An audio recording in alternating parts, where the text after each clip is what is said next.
I wish that I were in a mood for good humor, but I'm not. We are hell-bent in the direction of destroying our planet, and frankly, we appear to be doing very little about it. Decades ago, visitors from other planets warned us about where we were headed and offered to help. But instead, we, or at least some of us,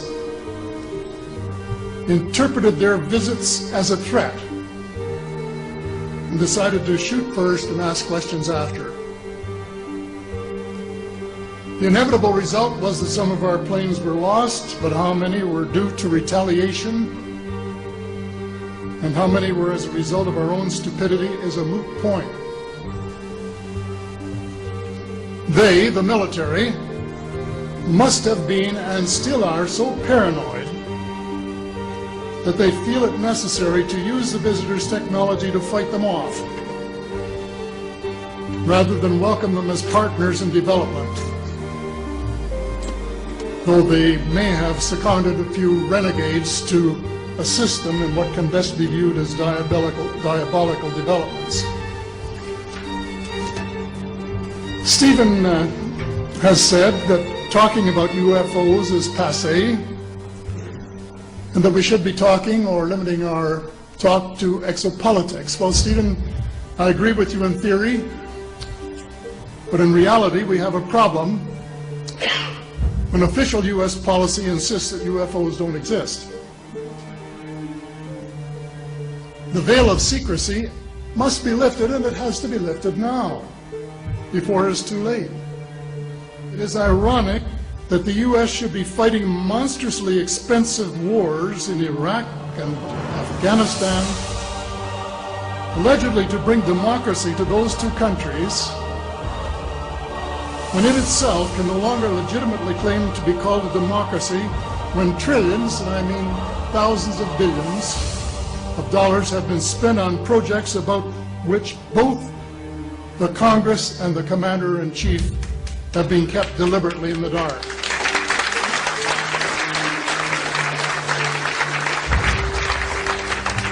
How much has been accomplished in 60 years of feverish activity by some of the most educated minds in the United States?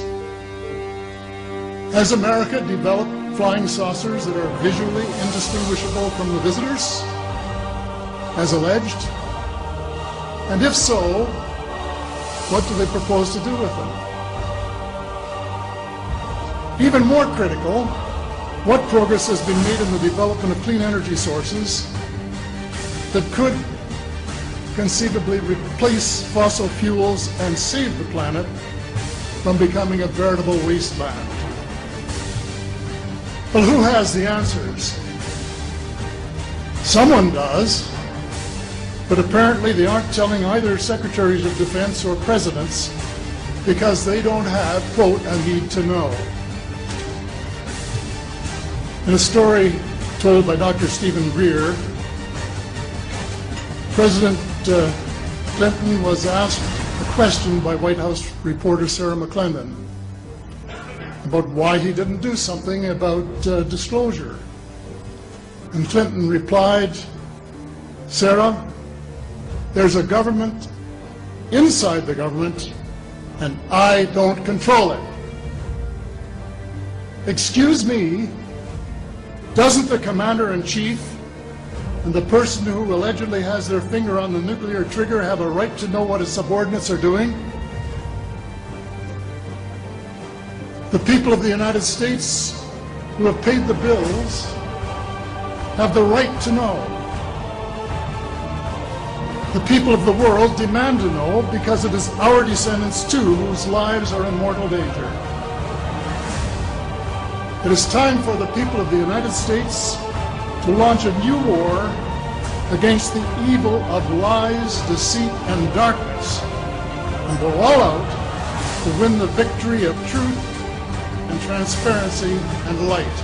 Thank you.